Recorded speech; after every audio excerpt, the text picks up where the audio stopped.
Wow, it looks like the informant may have been getting intel from Russian officials. No wonder it's all a lie. What are the right wingers gonna say um, when they find out that their sole informant is just pretty much just a Russian plant? Story a little more than an hour from now, an FBI informant whose bribery allegations were a big part of the House impeachment's inquiry into President Biden will be in court on charges that he was lying to investigators. The special counsel investigating Hunter Biden has charged the informant, Alexander Smirnov, with 2 counts of false testimony and falsification of records. According to the indictment, Smirnov had been an FBI source since 2010, but he began giving false derogatory information about the Bidens after Joe Biden ran for president in 2020. NBC News Justice reporter Ryan Riley joins me now. So what should we expect at today's hearing, Ryan? Well, here's the kicker. We just got a filing from federal prosecutors here, and it's something you might have kind of anticipated leading up to this point. It turns out, according to federal prosecutors, that this individual, the former FBI informant, told them that, in fact, Russian intelligence officials were involved in passing along this false information about the Bidens back in 2020, which sort of set all of this off. And as That's hilarious.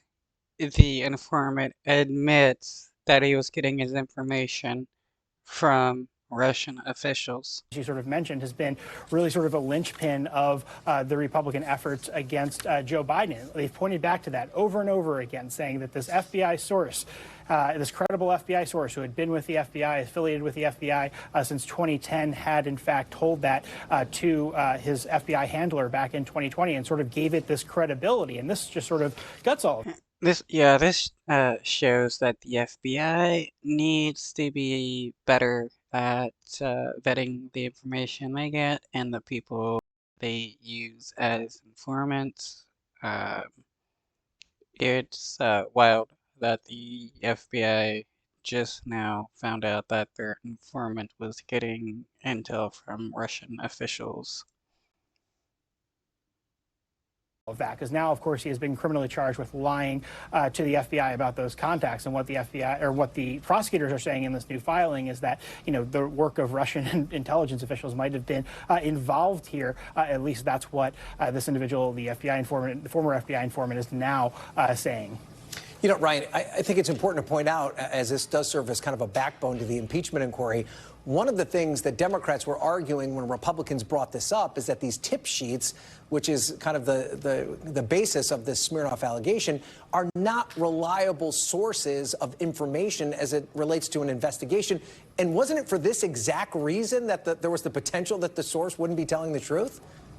Exactly. And it's also why initially, at least, the FBI really resisted putting out these documents and saying that, you know, they weren't saying just because it's actually in an FBI document and relaying what this individual says doesn't mean that it's been vetted or investigated. All it is just sort of this allegation that has come from, yeah, sure, someone who had been an FBI source. But really, the Republicans really pushed for this during the summer. They threatened to hold the FBI director in contempt unless they got their hands on this document. They really put a lot of their effort into getting this document, and this was sort of a centerpiece of this investigation, and now it just all collapses and falls apart based on, you know, these charges against this guy who was lying, and apparently, according to federal officials now, involved with Russian intelligence. That was what was pushing those efforts against Biden back during the 2020 campaign, Ryan. Yeah, we'll have to see if it changes.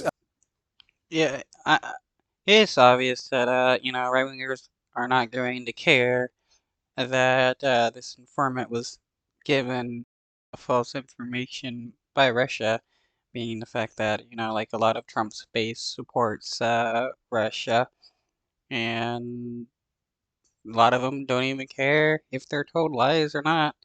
They're still going to continue on claiming those lies. Look at right wingers still claiming that the election was stolen from Trump. The course of the impeachment inquiry. There are no signs of that quite yet. But let's shift focus now and talk about Hunter Biden, the president's son. His attorney firing back after special counsel David Weiss over some evidence against him. What exactly are they claiming here? So actually, they're citing this case as well in their court filings, but they're also saying that in fact federal prosecutors or investigators mistook mistook cocaine for basically some wood chips that was in a photo, right? So there was this exchange. It's a little bit hard to explain, but essentially there was this exchange which showed some lines on a counter, and what this exchange was about from Hunter Biden's old messages was saying that there was this carpenter who said that he had to make a choice between doing drugs and doing cocaine or continuing to be a carpenter, and he chose being a carpenter, and sort of as a joke had lined up these wood chips along the way, and that what the Hunter Biden's attorneys are saying is essentially the feds presented that as evidence in their charges against Hunter Biden here about his drug use, when in fact they were just mistaking wood chips or wood carvings for cocaine. And they're also citing these new charges against the FBI informant, saying that this case really should have never gone forward. And really the reason that they took this plea deal back last summer was in part because they thought there were still potential FARA charges hanging over his head, when in fact that was all